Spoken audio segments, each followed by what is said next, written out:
Morning, everyone. Welcome again to the JBDC Virtual Biz Zone. My name is Althea Campbell, and I'm from the Corporate Communications Department. This morning, we are continuing with our series of webinars, and we are going to be talking about the business model development. And our presenter this morning is no stranger to JBDC. In fact, she was our Business Advisory Services Manager for maybe about 12 years. But we want to welcome Althea West-Myers to the JBDC Virtual Biz Zone this morning. She has worked in the small business development industry for the past 13 years, and she has a passion for entrepreneurship and strategy design, and is committed to the task of increasing the social and economic value of small businesses across the region. So I'm not going to take up a lot of the time. I'm going to hand over to Althea and ask her to go ahead with her presentation. Just a reminder, we facilitate questions during the presentation. You can just type it in the chat, but the question and answer session will be after the presentation has been made. We will manage how the questions and answers are answered, and then we'll make it as interactive as possible. So it's over to you, Althea.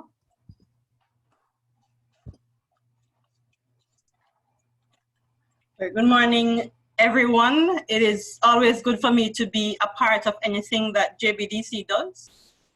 Some of you might be familiar with me, my face, and with the whole concept as well of business development, so of business models. So it's not new to you. Many years ago when we started exploring business models, not many persons know about it, but it's a very popular topic now, and I'm hoping that most of you as entrepreneurs are somewhat familiar with the concept, and probably are using the concept as well. But what my experience has also taught me that many persons who use the tools that come with business model development don't use it so well. For one, lack of understanding, lack of exposure, that kind of thing. But so today we're going to be going into it. It's not so much of a how session today, it's a what session and a why session. I don't believe that it can be effectively taught in a webinar setting, meaning the practical use of the tool, that is, the tools that we'll be exploring today. But we will be looking at what and why more so than how. If you want me to do another session on the hows of it, we could do that. But today we're just going to be exploring the what's and the whys of business model development. What's it for, that kind of thing. All right, so I'm going to start by trying to share my screen.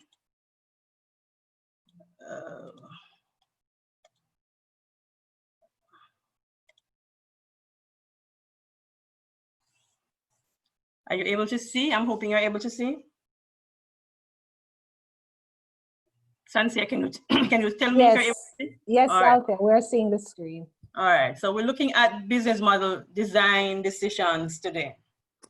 What kinds of decisions you use business models for, and what kinds of decisions business models will lead you into, for example. So, unfortunately, I'm not able to see my screen so well because, all right. Big question is, what are business models? Why does every serious entrepreneur need to understand what business models are? How many types are there? How do we design them? How can we use them to perform at our best in the marketplace? What signals tell us when to wheel and come again, as we would say? Or as they say, when to pivot? And what do we mean when we say pivot or persevere? These are just some of the very many questions that we're going to be trying to answer today. All right. I'm not going to, as Santia indicated, we will be doing question and answer at the back of the presentation, at the end of it. But I would want to involve you in some way. And I'm very aware of the danger of involving persons while you're presenting, but I don't like the idea of lecturing. So I'm going to be inviting you every now and again to help me along, but not to extend the presentation, if you know what I mean. So I'll be asking you some questions, asking you to respond every now and again, rather than for elongated presentations or comments, right? So, but I really do need for you to come with me.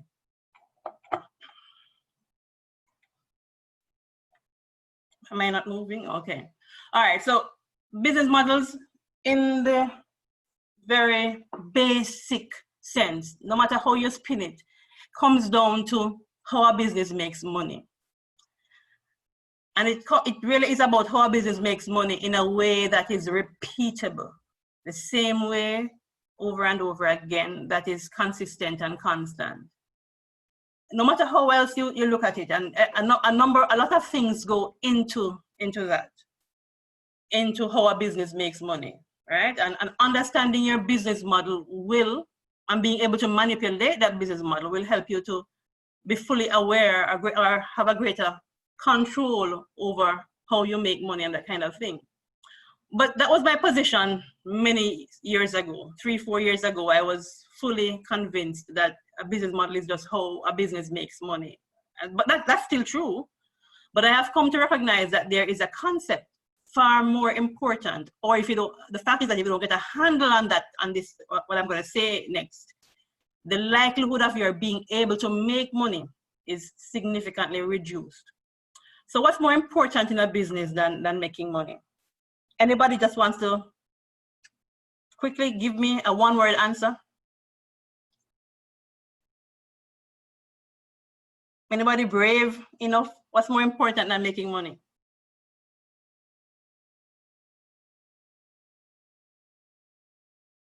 Nobody answering? Yeah, man, Susan Muir put up her hand. Somebody says, in the chat, it says, Latoya says, building relationships. Sanaro says, meeting a need. Andre Samuel says, reputation. Susan, I'm going to unmute you, and you go ahead and tell me. You can go ahead and respond to the question. Susan, can you hear me? Oh, all sorry. Right. Yes, go ahead, Susan. Value? Adding value. That is the absolute best answer that has come, because that's where I'm going. Okay. That's exactly where I'm going. All right, and someone, Max Norton, said sustained relationship and integrity. All of those things are important, but all of those things do one thing. They add value to your business. A business can only make money so far as it continues to add value to the marketplace. That could be through customer relationships, that could be through the product, that could be simply the benefit that the product brings to the client. But a business can only make money so far as it continues to add value to the marketplace. So the important thing for every serious entrepreneur to concentrate on is, how do I bring value to the marketplace? How do I ensure that what I do is valuable to my potential customer? If you're not doing that, the likelihood of you making money is, as I said, significantly reduced. So it's not so much about making money, because once you create value, that's where money comes in, right? So value outweighs money when it comes to creating value, outweighs creating money or making money when it comes to building a sustainable business. That's where we're going, basically. I'm not certain why my thing isn't advancing. Oh, okay.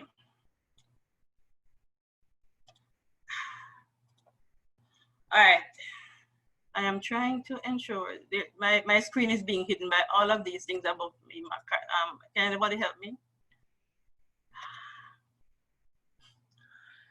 All right, what is a business model?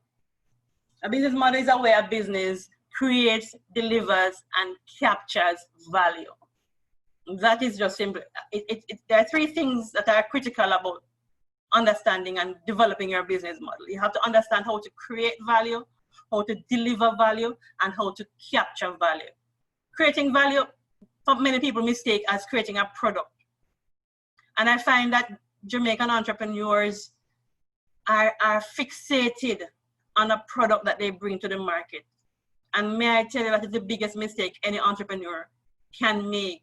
And I know when I say it, many people hurt them, feel like they want to thump me over many times, because most entrepreneurs are so in love with this thing that they bring to the market that they don't want anybody to tell them that it's not nice.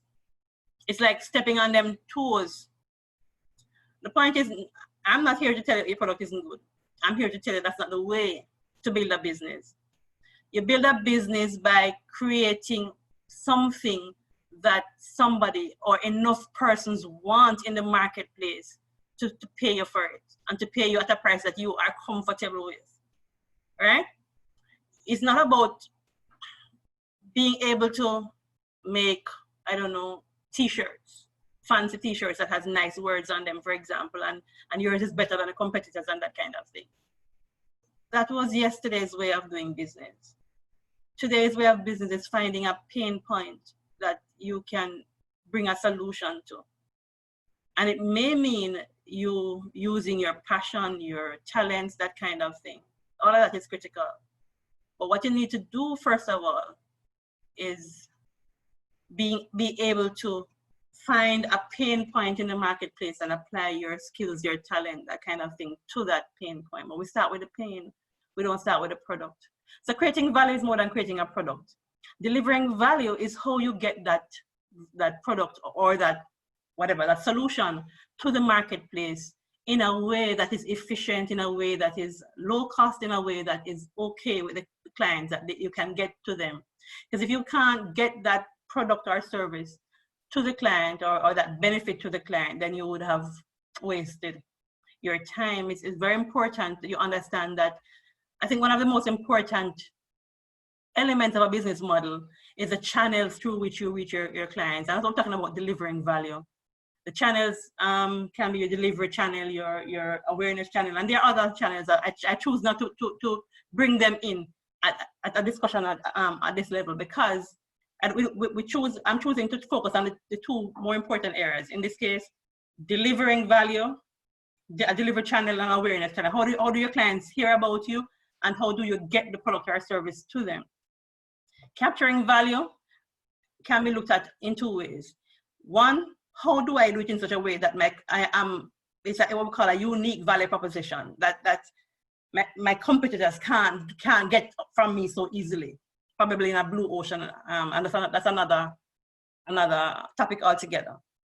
But more importantly, how do I record, and what metrics do I use to record, and how do I streamline my revenue streams, that kind of thing? How do I ensure that I'm capturing my spend, my expenditure, my costs, that kind of thing is important to being able to properly manipulate your business model.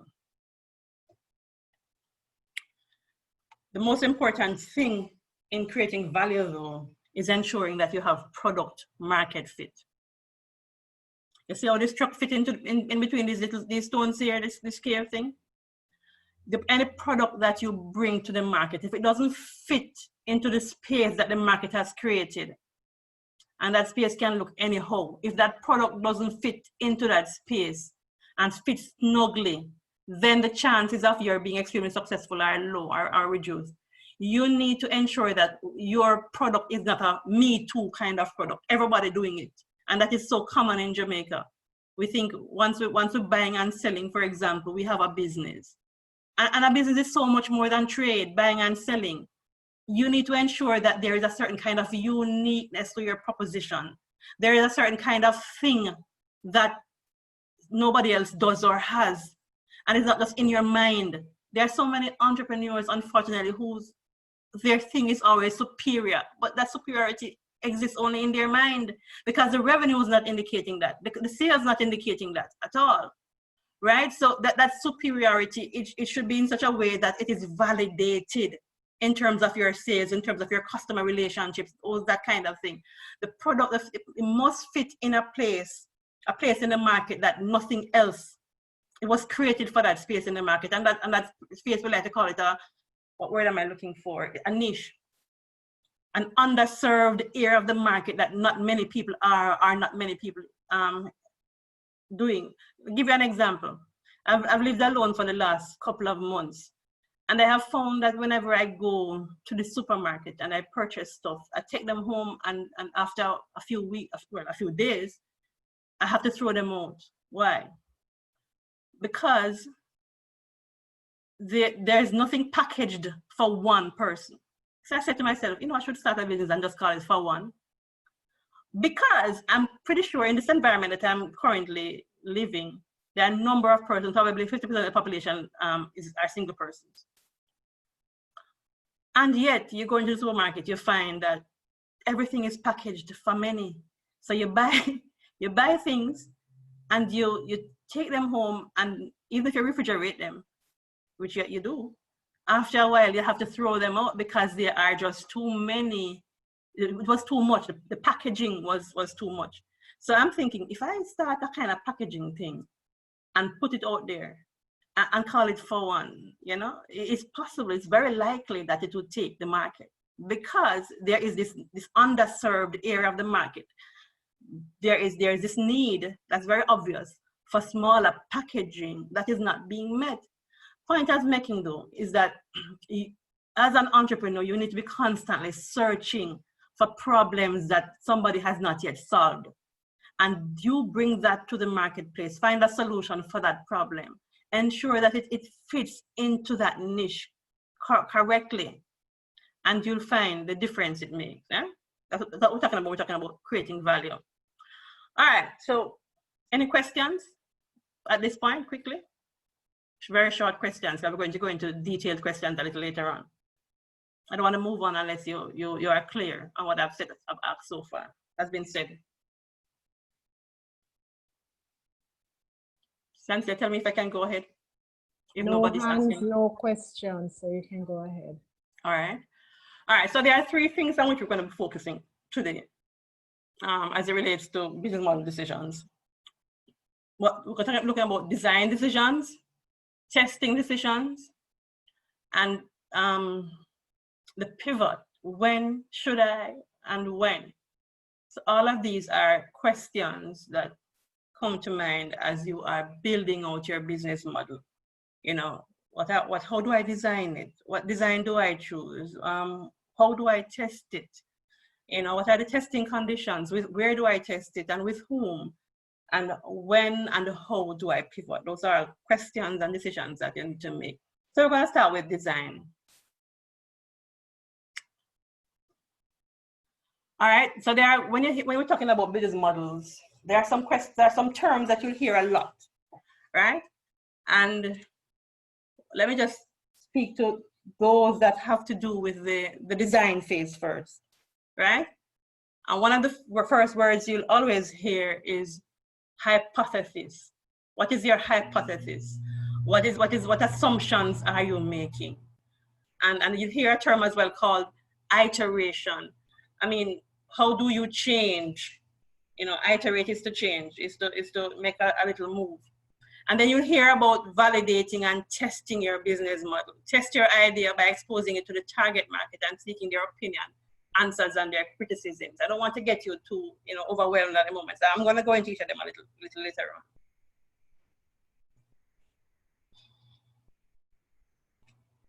I don't know why I'm having so much trouble moving my screen. All right.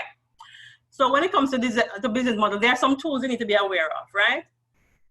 I know that most entrepreneurs, and it's something that always concerns me, because most entrepreneurs don't want to do the work that makes a business grow. Most entrepreneurs think that the work that makes a business grow is selling. And let me tell you, if you're selling something that nobody wants, it could have sold till tomorrow, you're in trouble. The work that makes a business grow does not happen so much at the front end of the business. It happens at the back end. It happens in your head. It happens through management tools. It doesn't happen just by the things that you do, the product you make, or how many of the product that you sell. All of those are important, but they are important at the back end. There are some things that you need to do prior to even making your idea get into the space. There's some things that you need to do prior to that. And entrepreneurs need to get familiar and gets comfortable with doing this kind of work, this kind of back-end work, this kind of strategy work. Because if you don't do it, you're wasting your time at the front end. And there are some tools that go into helping you to understanding your business model. And business model is just one strategy that you need to fully understand. But there are some tools that go into that. And these are like a value proposition canvas, business model canvas, testing cards, learning cards, a progress board, sticky notes, labels, and moving arrows. These are all things that you, once you get into, for example, if I were to do a business model workshop with you, I'd be using all of these tools. But today I'm concentrating on this one tool called the business model canvas, which is the most important tool to understanding. And usually when you're doing the business model canvas, everything else comes into play. All of these things come into play. So we're going to be focusing on this one today, which is the business model canvas.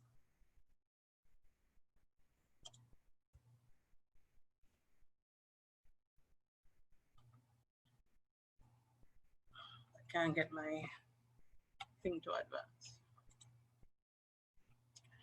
All right, so at the top of that list, we had the value proposition canvas. And I'm not showing you some pictorials of it. I'm not going to go into all of what it is today. A value proposition canvas helps you to understand, to ensure that you refine the offer that you make to the market. You know, it is not just something that you come and you give because you love it. You are in love with what you're offering, so you just go and offer it to the market. There's a way of refining that offer. And the value proposition canvas helps you to do that. Then there is what we call the test card. And we'll go into that a little later. I don't want to spend the time going into that. A test card helps you to test the assumptions that you make about your business, because a business idea is an assumption. At the basic level, a business idea is a mere assumption. The test card helps you to test that assumption. And the learning card helps you to advance that test. So you've tested, what have you learned? That kind of thing. As I said, there are tools in the process. Then there is a progress board, another tool, and then there's a business model canvas, which we're going into right now. All right? So the business model canvas has several areas. And I know that most of you are familiar with this by now, most entrepreneurs, but I'm gonna be giving the advantage today to those who are not familiar with it at all. So those of you who are familiar, pardon me, excuse me, but I'm going to presume that there are some people here who are not familiar with it. And so I'm going to take it to a basic level, right? My apologies if that annoys anybody. All right, so I'm using two screens, unfortunately. So if you see me look away sometimes, never mind me. All right, that just went away. All right, so the customer segment is where we start. Basically, it is, before I get there, I should tell you that the business model canvas assumes that there are 9 important things about a business that everybody should have their fingers on. Every entrepreneur should know.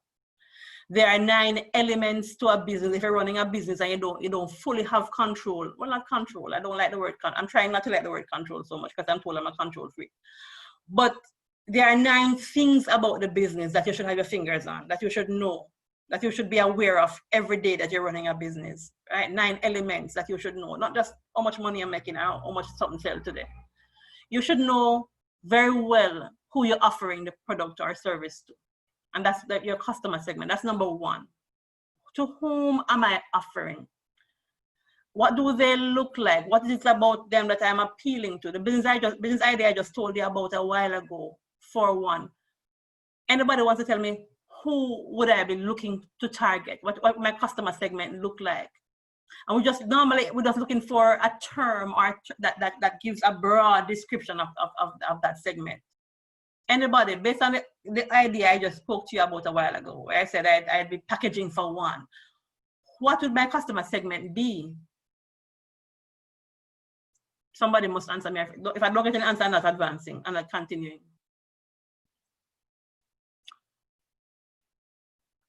Sansia, help me out here because I can't see. Somebody, Jason Cousins raised this, and I'm choosing Jason. Sansia. Yes, I'm gonna. Jason, okay, go ahead, Jason. Single persons. Single persons, right? That's a nice way to put in them. Single persons mean persons who live alone. Not necessarily, but Althea, there is also a lot of responses in the chat as well. All of them basically saying single person, single people, young female, university graduates, one parent, one child. Okay. All right. So you see what the customer segment could look like. You could choose from quite a number of those, but in a broad category, you're looking for probably persons who, you could choose persons who live alone. You could choose university graduates. You could, but you're basically identifying who you are choosing from that customer segment, right? So your customer segment basically is a description of the persons to whom you are offering the product.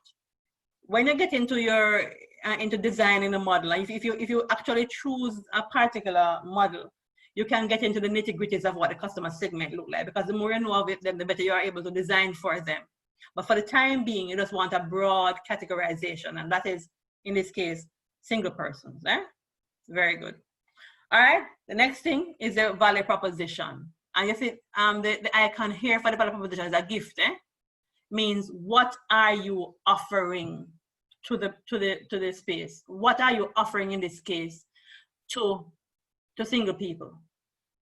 For me, the quickest answer would be things packaged for one, and that's true. But that's just the product, and you need to get beyond looking at the product. What benefit to the client, to the customer, are you offering beyond something packaged for one person? What are you offering? What benefit? How will they feel? That kind of thing. It's something for you to think through. You probably will use the definition of the product in the canvas, but when you are designing your model, when you are going beyond that, you're also thinking through, how am I making them feel? What superior value am I bringing? So it's called a value proposition. A value proposition is not a product. A product in itself is not necessarily a value. It is what benefit it brings to the person. So what value am I proposing to give? And what is unique about it? What is it that makes it different? The most important thing about the value proposition is its uniqueness. And I'm not saying that it's something that nobody else offers, but it can be something that you offer in a superior way to somebody else. So for example, FedEx offered speed. FedEx was offering, if FedEx looked at just, we're offering package delivery, which is the product, right? Package delivery or the service. But they wanted to add value. They wanted to add value to the space, because of course packages were being delivered from UPS and all of these things from Wapikill Phillip. The packages were being delivered by the post office. But FedEx added to the space. They brought a value proposition that was not there yet, and it was speed. Not everybody doing it. You have DHL, you have all kinds of couriers, local couriers, and that kind of thing, adding to the space. But in order to disrupt a space, you have to bring something in a way that nobody else do it. That is why you have to bring it now. Your core competence. What is it that you are good at? Your core competence must be brought to your value proposition. So FedEx says, I'm going to do it quicker. So it meant I'm going to be having a logistic management system that is superior to what exists in the space of already. It means that my planes and my ships and whatever, and my trucks and whatever, are going to be, my fleet is going to be my major consideration. All of these things come into, and every element of the 9 things we spoke about, every element of this canvas points back to this value proposition. All of them point back to the value proposition. All right. So the value proposition is, what is it that you're bringing to, what is the offer? What are you proposing to do in a way that is superior to what exists in the market already? And number 3 is the channels. Don't underestimate the channels, because if you're not getting the product to the customer, you're not making any money. The channels, how do you plan to get the product or service or the offer to the client? That is the delivery channel. But then how do you make them aware as well? I like to focus on these two, because these are the two most. There are other elements of the channels, but I like to focus on these two, because that's what nitty-gritty. If we have another session, then I can speak to the other channels, right? But for the time being, let's focus on these two. How do I make the client aware of me? If I am offering a product to single persons, what is a single person going to be? What medium of awareness is a single person most likely to be engaged with. And then single persons cut across ages, right? You have university students, you have divorced people, you have people who just living in a country by themselves, not that they're single or divorced, but so the age is going to impact on the awareness channel as well. So all of those things have to be considered in making those decisions in terms of who gets, how you make people aware. Oh boy, here we go again. I'm still having problems. All right. The customer relationships now is how do I first of all develop, maintain a relationship with the clients, and there is this heart right here as the icon, the heart, and it means basically how do I keep a relationship going with the clients? What is the most effective way? If I am giving products to a single person, what is the most effective way to keep him coming back to me and to keep a relationship with him? Would it be impersonal? Would it be could it be an automated system?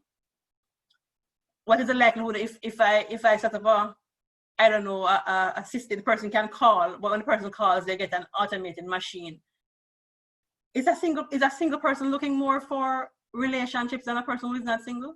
I mean, lovey-dovey kind of customer relationship, more so. I can't see it. Let me look at the chat. Let me see if I can't see. I can't see the chat.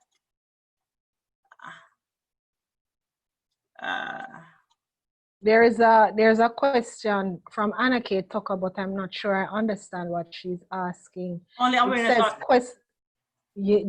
Question on channels, only awareness, or includes distribution channels? No, I did say that there are 5 channels, but I did say I'm focusing on two today. Is the awareness channels and the distribution channel. So it's how you make the people aware, but how do you also get the product to the client? So there are those 2 that we're focusing on today, right? But I'm asking in terms of if we using the example that we used earlier of producing packaging for individuals, we've determined that we're using single people. What would be the most appropriate customer relationship we're talking about here? What do you think would be the most appropriate customer relationship? Would automated systems necessarily work for single people? Are they likely to be more looking for personalized service than the average person who is not single, for example? These are decisions and questions that you have to answer if you're designing a business model for this kind of idea. Anybody answering Sansia? Because I can no longer see the chat.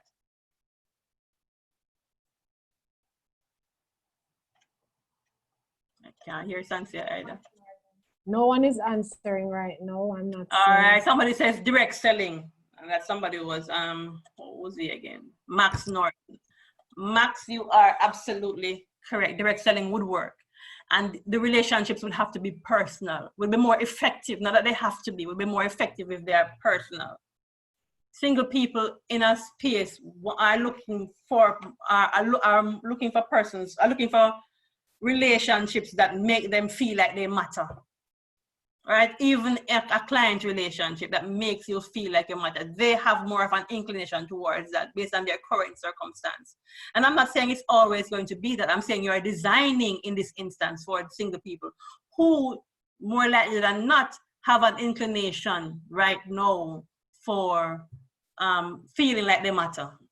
Right? So that kind of direct selling, that kind of one-on-one is critical in this scenario. All right. Oh, trying to get this thing to advance. It's not working. All right. So our revenue streams, which is basically how we get money into the business.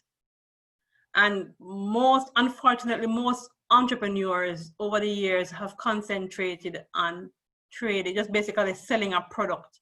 And you think that sales, one-on-one sales system is the means or the primary means of getting monies into the system. Because when we have come to the place where we are beginning to examine business models and finding that quite a number, the most successful business models do not concentrate on one-on-one sales and hope that you sell something today and hope that you sell something tomorrow.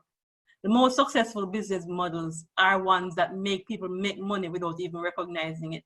So for example, when I subscribe to Audible, Audible is an Amazon company. And there is Audible and there is, tell me all the Amazon companies.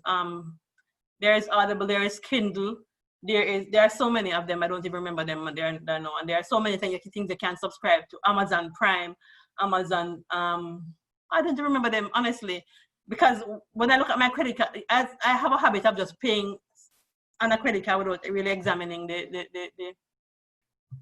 the actual bill.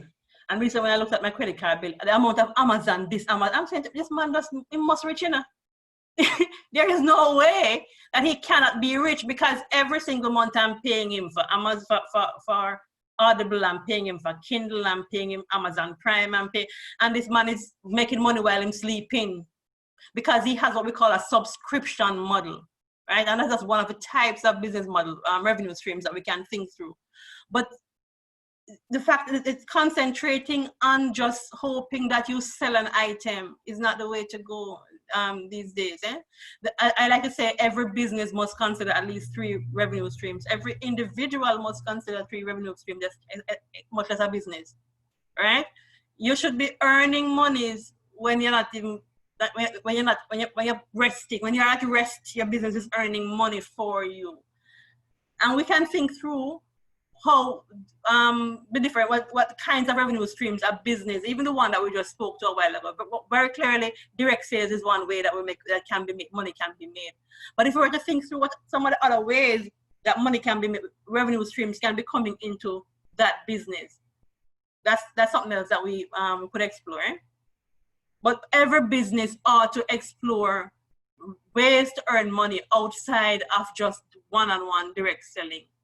And the key resources is basically what is it that goes into, what is critical, what must you have in order to function, to make the business happen. So for example, if it is, this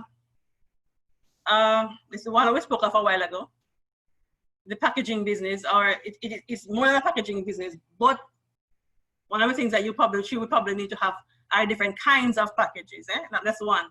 Different types of packages depending on what she's going to be doing. She's going to need probably somewhere to store, a little room to store some of these things. But think through all of the things that are critical to having the business going, all of the resources that you must have. Those can be physical resources, human resources, intellectual resources, because sometimes it has to do with things like intellectual property.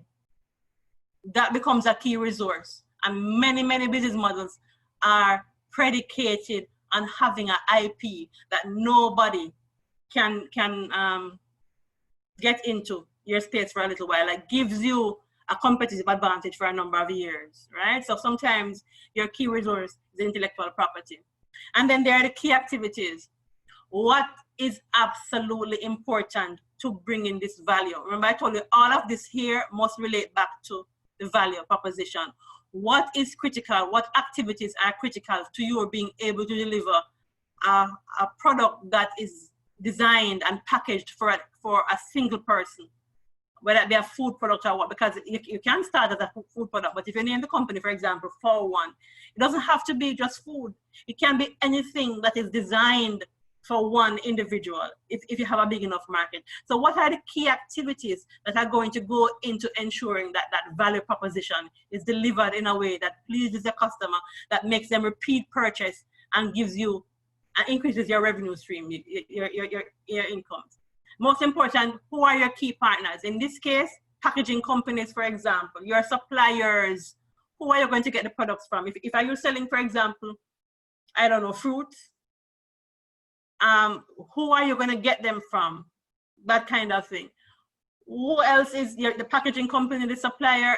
All of who is important to delivering this value is here your key partner. It might mean you need a banking relationship as well.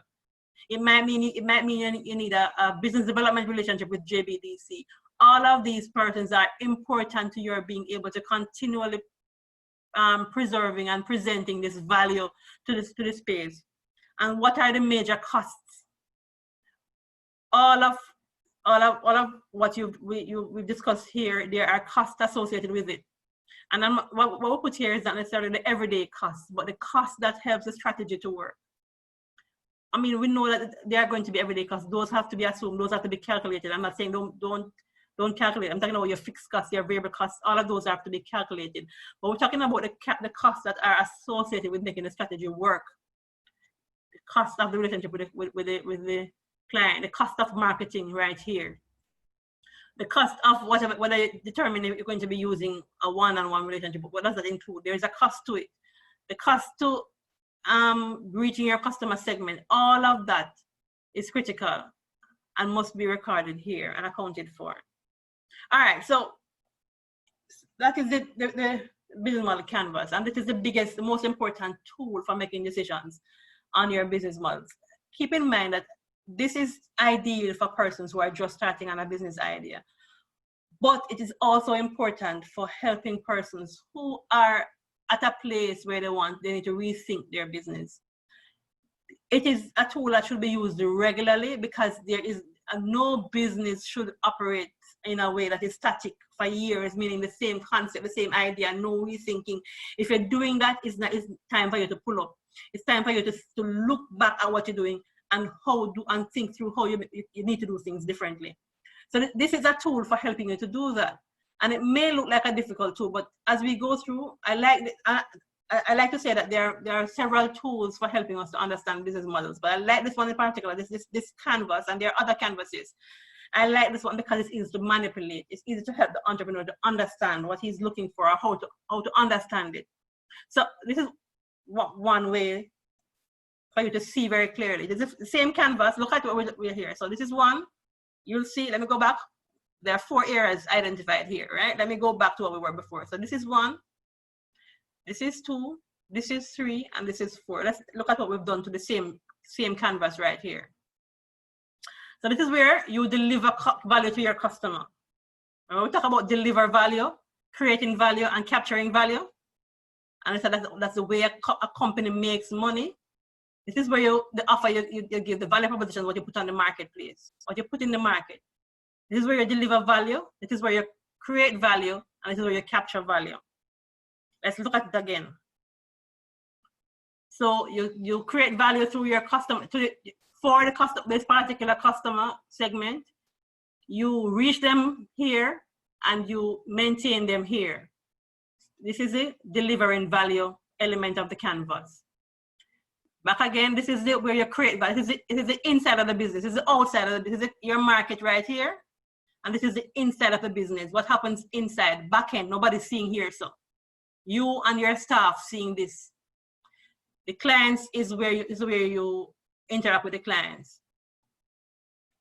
This is where you create value right here. This is where you spend a lot of time prior to getting here, right? But this is where you capture value now, the money part here. Same tool. Another way to look at the same tool is this. Who am I creating value for? What am I creating? And how do I create the value? And that's another way to understand the same canvas. Oh boy, not getting this thing to advance. My computer is giving me some problems. All right. Same canvas again. This is the right side of the canvas. This is where I like to say this is the money side of the canvas. If you get this side right, you will be likely to be an extremely successful business. This is where you're creating. This is where you deliver value. But this here is the emotion side of the canvas. The actual relationship side of the canvas, where you actually are determining with whom you interact, how you interact with them, how you reach them, that kind of thing. This here is what we call the emotion side. This is the logic side, actually sitting down and determining how many trucks I need, how many packages I need each week, how the package going to look, that kind of, this is the side of the business. And this is extremely important But if this happens and you're effective here and you're not effective here, so if you're not making any relationships, if you're not making any sales, if you're not reaching your clients effectively, then you've wasted your time. So while it is important on the logic side, on the efficiency side, cutting down amount of money, reducing waste, all of that is extremely important. Extremely important on the back end. But on the front end, you have to maintain relationships with the clients, because if they don't like what you're bringing out, you ain't got nothing to sell, nobody to sell to. But it is extremely important that you understand, that you work out your strategies for this side of the channel, of the canvas, right? All right, so after all of that knowledge, I just showed you all of the who, what, and how. But there's a way to determine, and we're going to use the same thing I told you a while ago about the 4-1. I'm calling that company, it is a company in my head, 4-1, right? I'm sure it's never going to happen, but I'm calling it that 4-1. I want to determine how I'm going to approach the market, and I'm going to use this business model canvas to do that. So the question is, what am I creating, for whom, and how am I going to create it, right? So, and if I get that right, I can bring that now to the marketplace. So what am I creating? I'm creating packages, and it is a product. I'm just looking at it from a product point of view now. I'm creating packages that are just enough for one person. I haven't decided yet if it's for one person, if it's for one-time consumption, because one person doesn't necessarily mean one-time consumption, right? I can't eat, if it's food, I can't eat it 2 times probably. Whatever it is, I can probably get more than one, it can consume more than once, but still it can be for one. But I can also create for one-time consumption, so that is still to be decided. But what am I creating, for whom, and how? And that is, once you answer those 3 questions, what, for whom, and how, and you put those 3 in a statement right here, then you already know to test.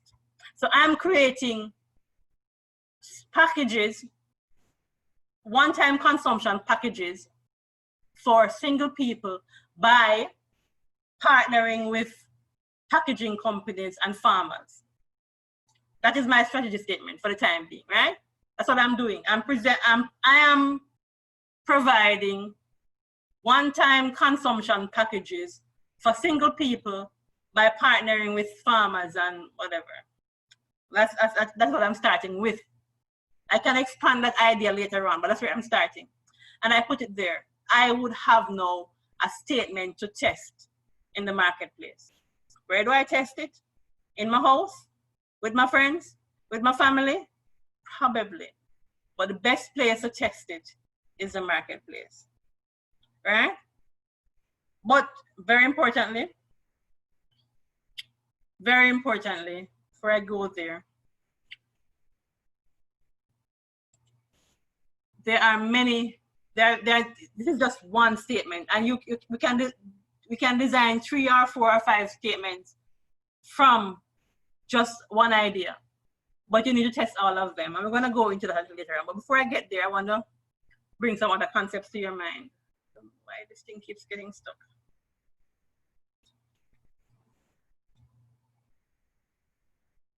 My computer is not behaving as it should today.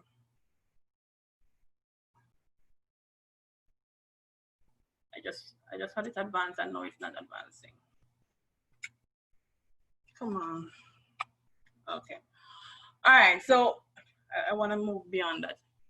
So there are some techniques in the design phase that I want you to understand as well. So I spoke about the tools a while ago, and now I want to talk about the techniques. And some of these you can use are storylines and animation, and there are many videos on YouTube that you can watch or listen to, podcasts on YouTube and many of these are done in storylines and animation as techniques for the design phase of the business model. Then you can use pictures, you'll use moving arrows to make connections, and you'll use color coding. And I'll show you moving arrows and color coding in a while, but I'm showing you moving arrows now. Now it is actually static, but the arrows are critical for you to understand the relationship. So for example, there is nothing that should be put on your business model. Nothing at all. So for example, in this case, let me go back. There's nothing that should be put on your business model that is not connected to something else. If you have something in your model that is not connected to, especially to the value proposition, then it is being wasted and it's a waste of time and money and effort. So in this particular model, and I don't know, this is a model, it's not a picture I found. In this particular model, this person is offering to 3 different customer segments, right? And it is likely that if you're offering to 3 different customer segments, it's possible that one of them might be a waste of time. But this person has clearly identified that customer segment 1 will bring in revenue stream 1. Customer segment 2 will bring in revenue segment 3. Customer segment 3 will bring in revenue stream 2.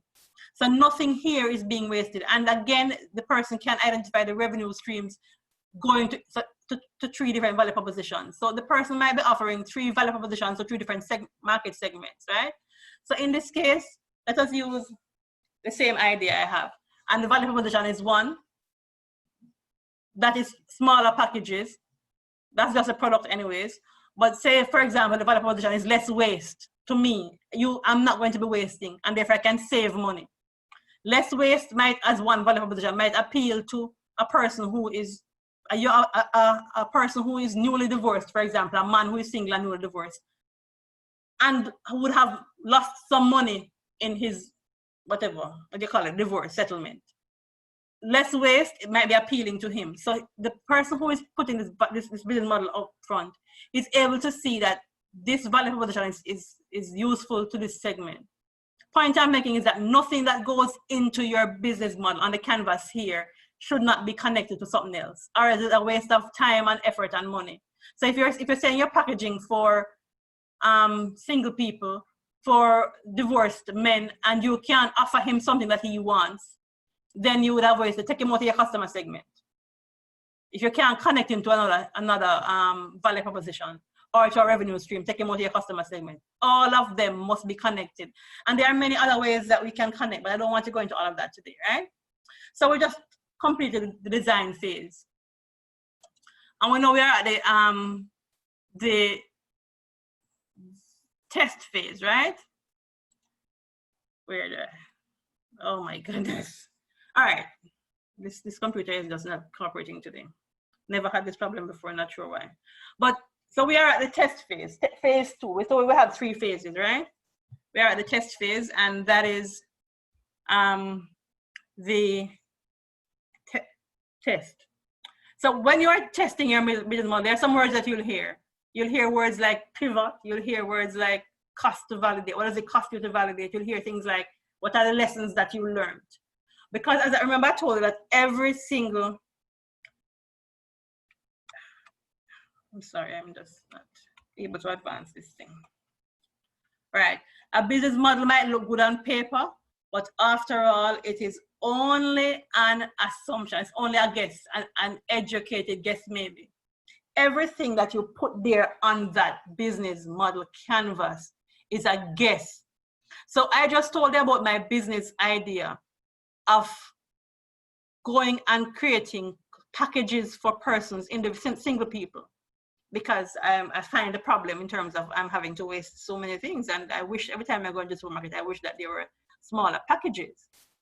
But if I decide that I'm going to advance that and create a company, all I have on the table are some probably educated guesses. And if I say I'm going to offer to single people, it's a guess. If I say I'm going to do one-to-one selling, direct selling, is a guess. If I say I'm going to be using Instagram, is a guess. If I say if I say I'm going to be doing as I said, direct selling, that is a guess as well.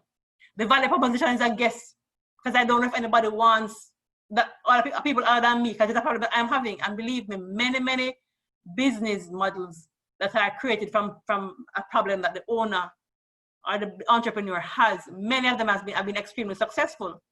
It's a scratch your own itch, meaning try to solve a problem that you have had, and many times that works. Many times it doesn't, because the problem that you have, and not many people, they might see it as a problem, but not a problem that is big enough for them to want to move to solving. not a pain that is costing them enough in their pockets or hurting them enough anywhere in their hearts for them to move. It is merely a guess. Everything that I have here in this is an assumption. It's an assumption, it's a guess, it's a hypothesis when you put it down on paper. So when you start to put it down on paper, it becomes a hypothesis. So it's moved from a guess, where you don't have, you're basically just guessing. When you start to put things down on paper now, it becomes a hypothesis, something that what you're going to have to test. It moves beyond an assumption or a guess and gets into a hypothesis that I now need to test. Where is my testing environment as an entrepreneur? Do I test in a lab? Where's the entrepreneur's testing environment? Anybody wants to talk to me? Please, I'm begging you. Yeah, I'm using the keyboard. Who's asking? Yes, I'm using the keyboard. Where is the entrepreneur's testing environment? Talk to me, people.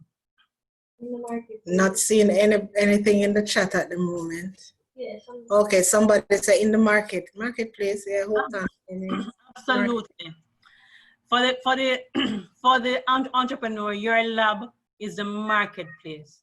That's where you test things, right? So you have an assumption and you want to move it beyond an assumption. You have to test it in the market. But of course, you have to take some precautions, because we're not sending you to go and build a whole heap of things and incur a lot of costs in order to test. That's why we talk about minimum viable products, a least cost version of your product, a least cost testing of your product, of your offer. I don't like to say product, of your offer. Least cost version, least cost testing environment, least cost testing methods, so that whatever it is that you are putting in the market is not costing you a lot to do so. But however, it is being properly tested, because you can't test. Let me tell you, people, when you can't test with a friend, your friend love you. When you can't test with your sister and your mother because they love you bad and they're not going to want to hurt you and tell you things that they might be feeling for real. And maybe they're not hurting you. Maybe it is true for them. But what is true for your friend and your mother and your sister may not be true for the person who is to be your potential client. So testing if you are good at baking cakes and you want to test that cake, don't give it to your mother or your sister to test. It has to be that you're going to make a version of that cake. You're going to bring it to the potential people who you say identify as your customer segment. Those same people, and you're going to test it with them.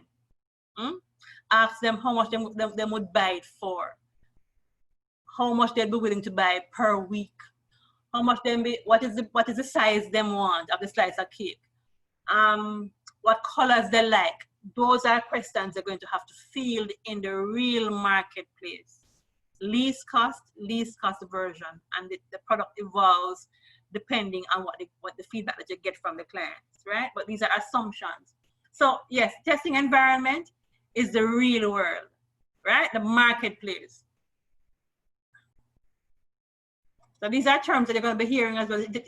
The testing environment is about the assumptions, and it's about validating what it is that you have come up with. It requires iteration, sometimes pivot, lessons learned. These are terms that you're going to be hearing, but it's what the testing environment is all about. All of what you see here are just pictorials of the same business model canvas that we have been talking about. And what this slide is basically saying is that never ever get comfortable with the first one that you do. Be comfortable with the idea that you're going to have to create business models and business model canvases, but never be comfortable with the thought that having created one or two, that is where it's going to end, and you have to do that. That's why, for example, at JBDC, we'll take you through a potential business model canvas, but it's a simple potential canvas. It's just a potential. This slide basically tells you that there are myriad of potential combinations and permutations of the same canvas. You're going to have to test them. You're going to have to test all of them in the marketplace until you find one that works And the process might take a little time, but it is worth the investment of time rather than the investment of money to put all of your money into an idea that you want to run with. This run with it culture that we have is not good for us. You need to test it before you run with it. Test it, make sure it works before you start to expend a lot of money in the idea and wanting to go forward with it. You must have a certain level of certainty. That's why banks don't lend startups money. On a vex one in the area, but it's true. Banks don't want to lend an untested idea, an unverified idea, money, because you're not sure what works yet. So when you start a business and you can't get money from the bank, understand that the bank is not willing to take that risk, because already by nature, entrepreneurship is risky. Startup is risky. 80% of them say, I hear that already. It has not been verified. Let me clear it, because there's so much contrary information in the space. But a high rate of failure exists for new businesses. A bank is not going to risk an unverified idea because it's an assumption. Anything I want to do, if I want to go sell, come up with these packages, if I want to decide I'm going to use open money to create these packages and then I go and sell, and nobody really wants, guys, that's my idea. A bank is not going to rest its laurels on an untested and unverified idea. It is your work. It's not their work either. It is your work as the entrepreneur. It is my work as a potential entrepreneur to go out and test in order to verify that this works. So much of your time is not to be spent initially on product building, but on product testing, variations of the product as it evolves, you test. So firstly, you generate your hypotheses, right? My hypothesis, I just generated it a while ago. My hypothesis is that I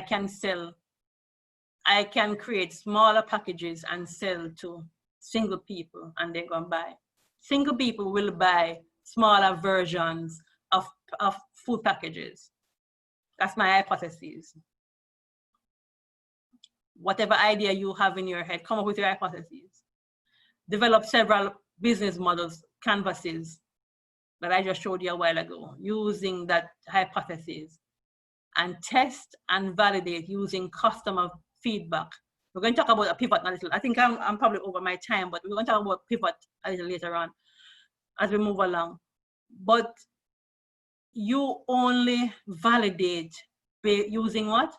Customer feedback, not your opinion, not your friend's opinion, but customers' feedback. That is the only basis on which we can pivot. And I know the word pivot is being used a lot in this space, because of COVID-19.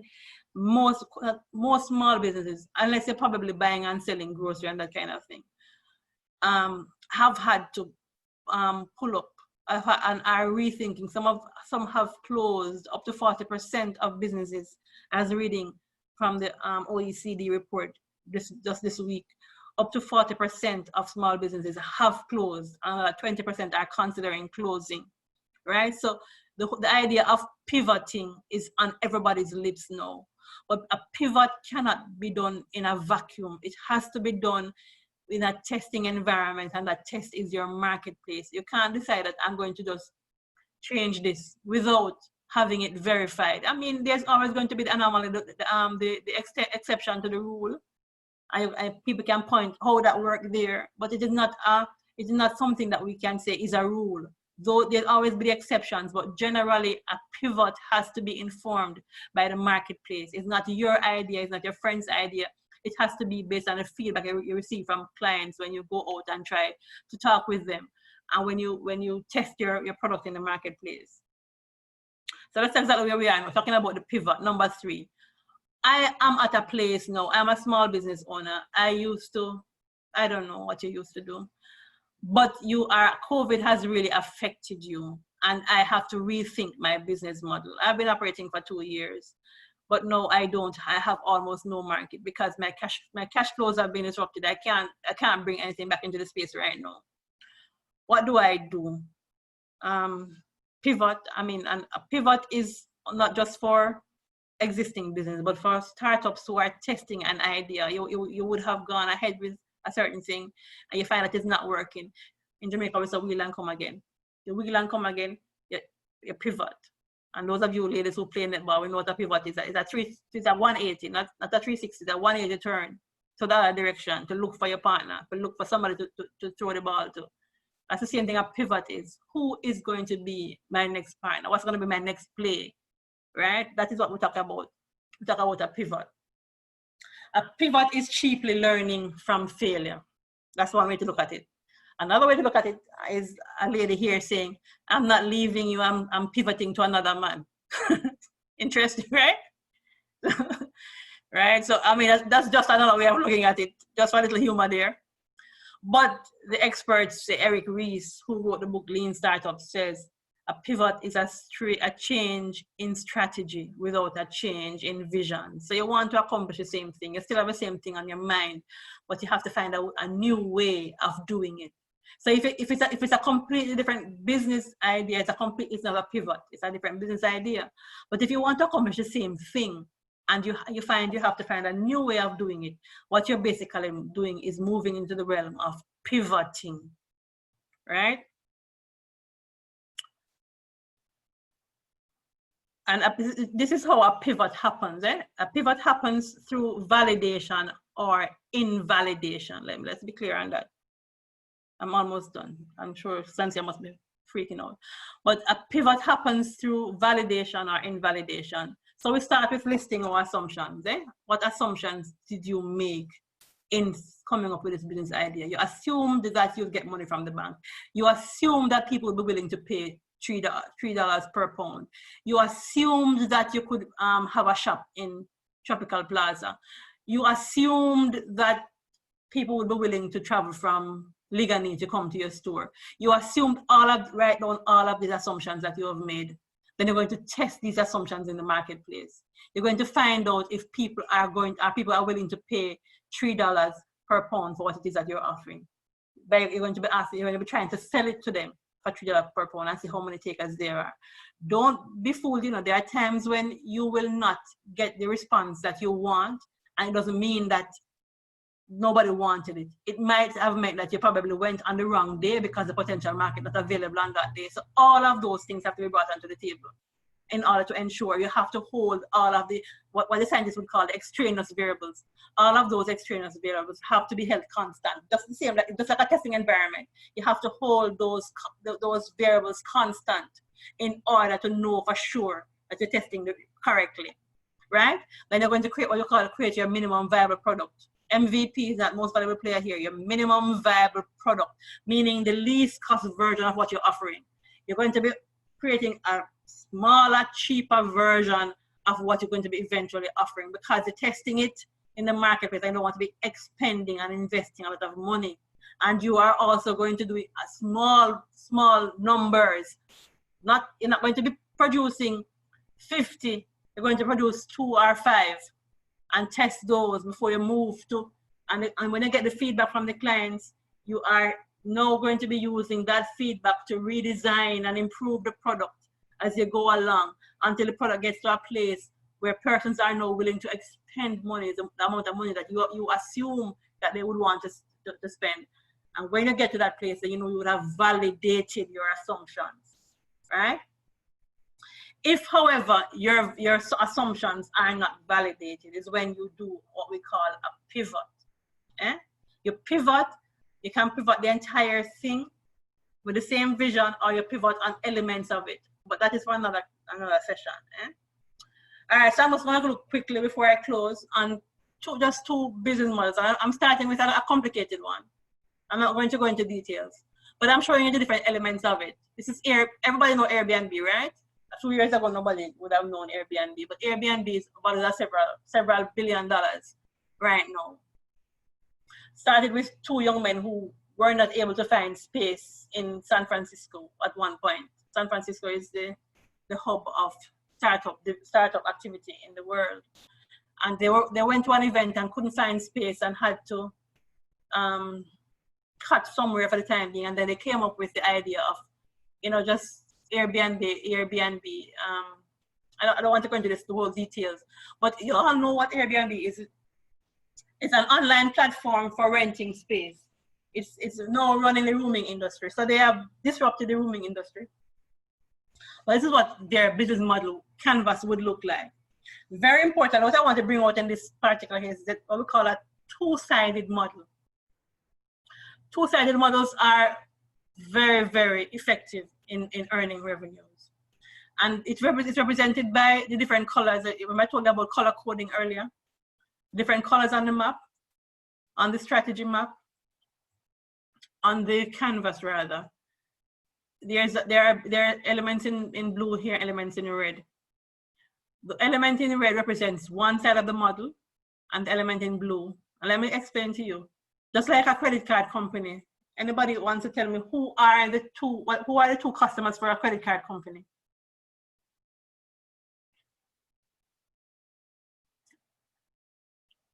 Anybody there? Hello?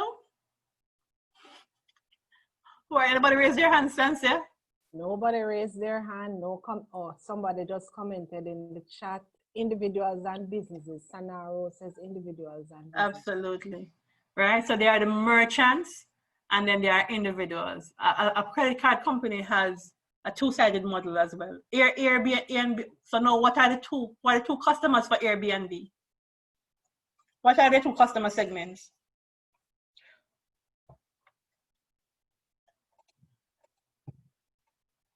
Right, merchant and purchaser for the credit card. What about Airbnb? Who are their two kinds of clients? Vacation and homeowner, tourists and owners of home, hosts and guests, owners and renters. So Airbnb are earning from vacationers, but they're also earning from the persons who host, right? Who are allowed to list their property on the Airbnb space, right? So their model, so right away their revenue streams, there are two revenues. They're earning 6 to 12% of booking fee from the vacationer, and they're earning 3% of each successful booking from the people who, the host, right? So that's what we call a two-sided model. Earning on two sides. I could go into, and I mean, this is basically, so all of the red, let me just quickly see if I can go through it quickly. I'm trying to finish as quickly as possible. Let me see if I can, what I can do quickly. So all of the red here is what are related. So for the people who with extra place that want to rent, Airbnb, their customer relationship system with them is self-service on the site. There is nothing that you get personal. Companies can be successful without personalized customer service. I wanted to hear that very clearly. It's what we want. It's what we tend to want to run too quickly, but companies can be successful without. That is why, for example, call centers are so popular nowadays, because successful companies are moving away from one-on-one lovey-dovey. That's good when you're starting, very often, but successful models have been built outside of one-on-one lovey-dovey, best, nice customer service. So what we're learning here is that for Airbnb, the customer relationship system with persons who host vacationers is really self-service. For travelers, it's also self-service, right? For persons who host, the value proposition is this: rent out extra space effortlessly for a worldwide audience and for additional income. They didn't put it there, but I'm putting it there. I think the biggest appeal to host, for host, is the fact that it's an additional income stream. So I can live in my house and I have an extra room and I have it listed on Airbnb and it brings me in extra income. That is the biggest value proposition, right? So, but what this canvas does is that it shows you two sides of a single model. It's a two-sided business model. It's the same thing for credit card companies, the same thing here for Airbnb. And I don't want to get too complicated. I'm not going to go into all of this. I'm going to use a far simpler one just to round up. Here we go again. All right, so this is a lemonade stand, Kelly's lemonade stand. Just so as not to get very technical, let us close off by using a very simple lemonade stand as you think through your business model. So who is her customer segment? We have it here. Number one, who? Park visitors. So we assume that she's putting her lemonade stand, Kelly's putting her lemonade stand in the park.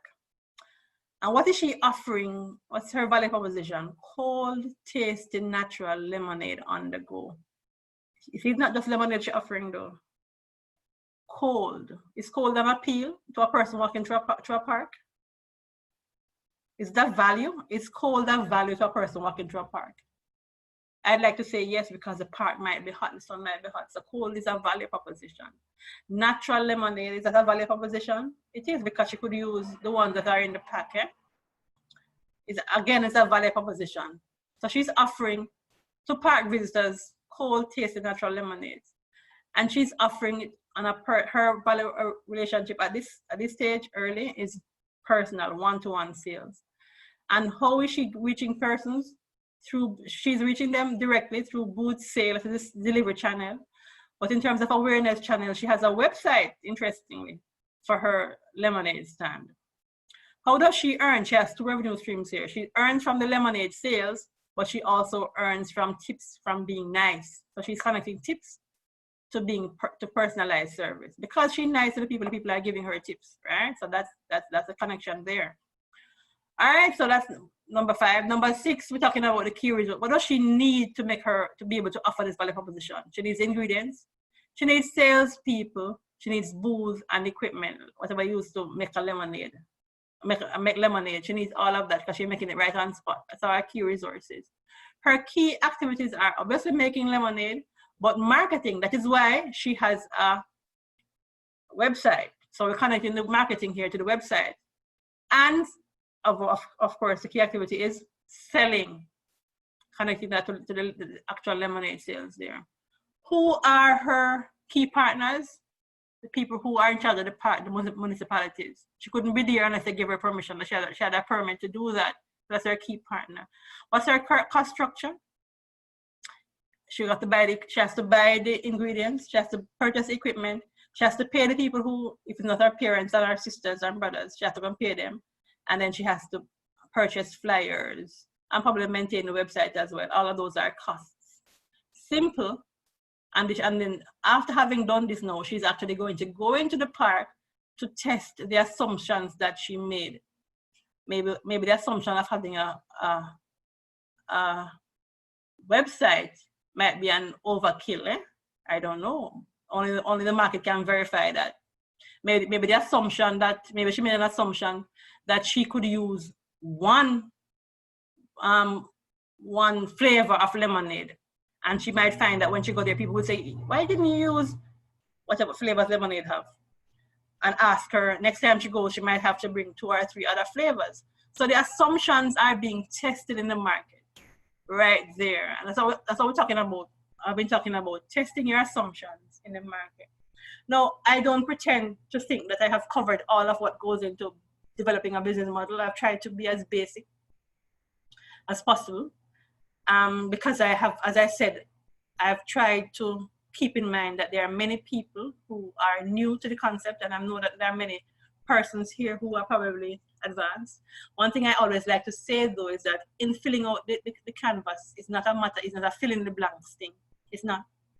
It is really trying to wrap your head around a strategy that you're going to pursue. Not everything applies. Not all that is possible should go into the one canvas. All that relates to the strategy. Remember, I showed you who, what, how. Think who, think what, think how. Put that down and you create a canvas around that who, what, how. Not everything that can go in should go in. The same thing applies to building a business. Not everything that can be built should be built. And engineers make poor business people because they like to build. I mean, to start. I mean, not in case you are engineers here and I'm offending anybody. To start until they understand that not everything that can be built should be built. Unless the market wants it built, they don't get it right initially. We haven't offended anybody. But since we're talking about lemonade stand as well, I want to keep in mind that I don't like to have a presentation without addressing the whole topic of the mindset. Entrepreneur, the average man, we often hear it said that the average man says, if when life gives you lemon, you make lemonade. But the entrepreneur, the true entrepreneur, when life gives him lemon, what he does is buy some sugar, make lemonade and sell it. Don't just make lemonade and drink it as the average man does. So the true entrepreneur is always looking for an opportunity to create value. All right? So beyond this, there are other questions that need to be answered, and questions of iterating, pivoting, and innovating can be answered here in full until we get into another version of it. So if you want another version, maybe you need to tell Sansia that we need to get beyond what we just spoke of a while ago. I think that's it. I don't know if there are other questions.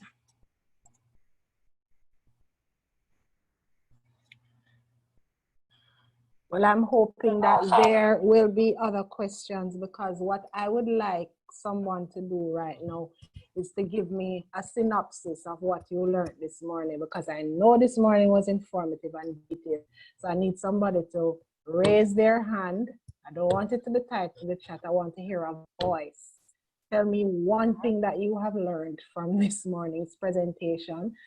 And we are open to questions right now. So if there are any questions, please feel free to type it in the chat or to raise your hand. Latoya Lewis says she needs a second session. I have to get more than one request for a second session. Very informative. This was fantastic. Thank you very much. New perspective. Shawnette Ray is asking Althea, can you explain a little more on how to establish relationships? All right, Shawnette, what you need to do first of all is start with who am I targeting, and what would be appropriate for those kinds of persons.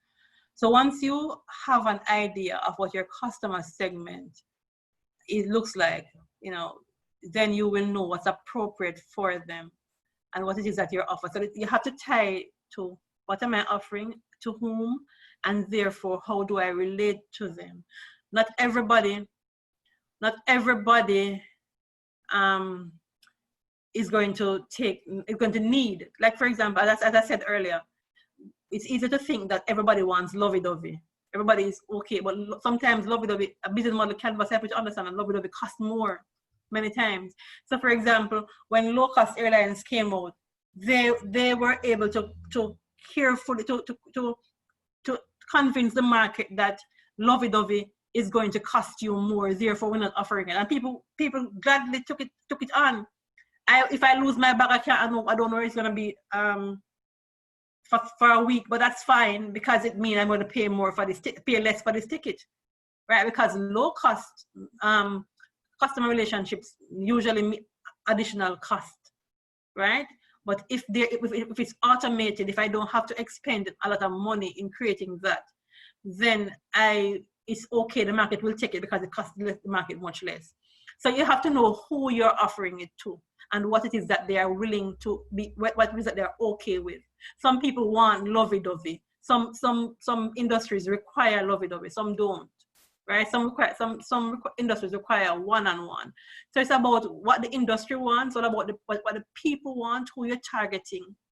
That is why, for example, I hate where the banking sector has gone now in terms of if I want to speak with an individual at the bank, I'm unlikely to be able to speak with anybody except a call center rep who can only answer me in a way that I would know before I get to her anyway, most likely. I can't have a person, an agent that I can speak to that I know and is my constant agent, because the bank is able to operate effectively without that kind of relationship anymore. Right? So I'm not trying to tell you what is appropriate. I'm trying to tell you that what it looks like in terms of the different segments. You have to know who you're offering to and what it is that they will accept and what it is that they're asking for. So older people may want, they don't want to deal with, for example, computers and automated systems. So if you're targeting an older group, the likelihood of you being successful with using computers and automated systems is small. If you're running a care facility, for example, and children are coming in to talk to their talk about their parents, it's okay for the children to talk to you probably through some kind of automation, but they need to be able to get to their families one-on-one. It's about you massaging what you need in the moment, what it is that the customer segment is going to require. There's no one size fit all. It's about assessing.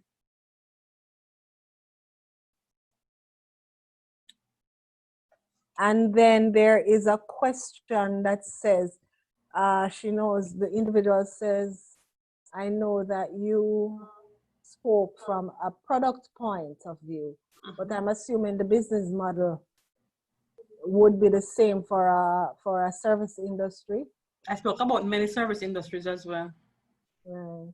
Airbnb is a service industry. And you know, Althea, it's so ironic that you mentioned the Airbnb, because I read somewhere yesterday that they lost like $6 million or $6 billion due to COVID. Because it's like they're basically essentially saying that the industry, the Airbnb industry, has been wiped out. The whole rooming industry, the whole tourism, rooming has been completely devastated because of COVID. But Airbnb is still likely to be the most successful because persons are still accessible to local travel, because you can rent your so it's still in a better position than the regular hotels and that kind of thing that normally targeting foreigners, that kind of thing. So I mean, most of these industries, even Uber is affected as well, because people are not traveling as much as they used to. All businesses have been significantly affected. Yeah. All right. Andre Samuel says, using a website as an awareness tool, what will be used to direct persons to the website in order to establish awareness? Is it anything other than info from product label? And how do you create that initial awareness? Well, it depends on who it is. As I said, every element of the model is very important. Who are you targeting and where can you find them? So if you want to, if you think you can find them on Instagram, put your product on Instagram. Instagram is good because it has the ability to show what it looks like, if it's a product, that is. So put the product there and then give a link to the website, for example. Use Facebook, wherever it is your people are. I don't know where they are likely, but your customer segment should be so deep. Once they get into actually servicing the client, your customer segment should be detailed enough to be able to tell you what these people are likely to be doing. Will they be driving and listening to the radio? Therefore, will a radio ad in the morning work? Are they likely to be reading newspapers? Where are they and how? And therefore, where does my marketing effort go in order to find them? And then when I would have found them, if I think a website is a good tool, then I put it there. Websites now have to move beyond just information, though. Websites need to become interactive. Website needs to become e-commerce. Yeah. E-commerce has to be. COVID taught us that e-commerce is the way of life now, right? Even supermarkets are doing e-commerce. Absolutely. So every single person has to move to that place where your website, if you have a website, is no longer about information that wasn't updated for a year ago. It has to be interactive. People should be able to reach you there readily, chat right away. People should be able to purchase there, move to that space. So that your website is no longer just information about you, but it's really interactive. Client sales can happen there. Yeah, I think it would be, important as well if entrepreneurs understand that now more than ever, customer experience is very, very important. Very important. The smaller you are, yes. It's not always important, as I indicated, because some industries don't need it. Some industries can use a call center and they get away with it, and they can use automation. But the smaller you are, and as you evolve, the more, as I said, on the like Kelly's lemonade. Right. On the emotion side is where you build your business. Build your business on the emotion side of the canvas. Right. All right. So Jason Cousins, I hope I'm going to read this right. Regarding identifying the niche, What if the pain point is a highly explored one? What factors can you consider to create or to differentiate yourself? Let me hear the question again. If the pain point is highly explored? Yes. All right. But the industry is big. So this is where you talk about niche now, Jason. A niche is an underserved area of that industry. So it might be a big industry, but what particular area is not being addressed? For example, telecommunications has been a huge industry all these years. Then came Skype. Then came WhatsApp, because there were always areas that are not being addressed. An underserved area that people, what area of communication that the people are always complaining about? That is what's a trigger. Yes, you have digital and you have that, but what are people always complaining about? What are people in those big industries? That is your trigger. But you're looking for a niche, an underserved area that you have the ability to know, bring in your core competence. So these are two words I'm giving you. Looking for your niche and leveraging your core competence. What is it that you are either good at or you are able to bring people together to be extremely good at? So for example, I told you about FedEx. FedEx, we all know about, is a long-time company, but before FedEx proposed what they proposed, mail was happening. People were getting their stuff, but were they getting it at a pace where you can ask for it today and get it tomorrow? So he brought speed into the same industry, logistics industry. What are we talking about now? We're talking about logistics management. We're talking about freight. We're talking about everything else that was not being properly handled. We're talking about speed. We're talking about a fleet of trucks. All of these things are different because he looked for a niche that was speed, was not being explored. How quickly can we get it? Same thing happens for most other industries. Rooming industry, hey, yes, especially for example, Jamaica. Jamaica had, and I think I always laud the stewards for having done it. When they brought in the what do you call it there? What is that? Where the hotels are, persons don't go beyond the hotel gate. What you call it again? It's on my lips. Oh, you mean the all-inclusive, all-inclusive, right. Yeah. All-inclusive concept was good for Jamaica and for Bruce Stewart and his companies, because it allowed tourism to still happen in an atmosphere of high crime. So everywhere Jamaica is known as the biggest criminal, or the highest criminal records, murder rates in the world, that kind of thing. But Bush Stewart introduced a concept of all-inclusive, where people could still come to Jamaica, still enjoy an element of Jamaica, and have everything on spot for him in the moment, right? And it worked for a while. Then Jamaica became something that everybody wanted to hear more about. Jamaica became big on the world stage. Everybody loving Jamaica. They want to see a bit more of Jamaica, so they want to explore Jamaica. Then comes Airbnb, and many persons were opening their space and their houses to persons, coming into Jamaica, so they can see a bit of the real Jamaica. Right. That's what we're talking about, niche, finding a little space in the rooming industry, right? So that that you can now earn something from. So Airbnb has helped many people find that little niche. In itself, is a niche in the market, in the rooming industry market space. So it's about, was it Jason? It's about finding a niche, and it's about bringing your core competence to that niche, and doing it very well. And Nuts for the Express did that absolutely. As well, Althea. Right, absolutely. Yeah. All right. I am not seeing any other questions, and I'm not seeing any hands raised. So Althea, I want to thank you for bringing your knowledge, experience. That is one thing I always love about this lady. She's bright.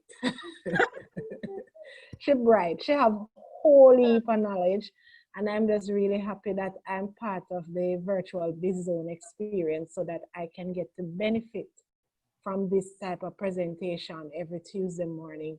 We want to extend our appreciation to you, Althea, for taking time out of what I know should be a very busy schedule, even though you're still kind of on lockdown. We're not so much anymore. But thank you so much for taking time to share with us this morning. I want to remind everyone that the presentation will be available on our YouTube page, JBDC Jamaica. All we ask that you do is subscribe, and then once the presentation has been uploaded, you'll be notified of the presentation so that you can go ahead and view it at your convenience. If you know somebody who wanted to be a part of the presentation and they were not able to, please let them know that it will be on YouTube as well. I see a question from Anna K. Can you suggest some websites out there where the business canvas templates are available? If you could just type that in the chat. Hold on, Althea, you're muted. Oh, I'm sorry. Yeah, go ahead now. Strategizer.com. STRATEGYZER.com. STRATEGYZER.com. All right, so I just typed that in the chat for everybody. So please go there now and get your copy of the business canvas template. They're all over Google as well. You just type if you Google it. Blank business model canvas. All right, great. I want to give Shawnette Ray an opportunity to ask her questions. So Shawnette, I'm asking to unmute you. Hold on there, Shawnette, where did you go?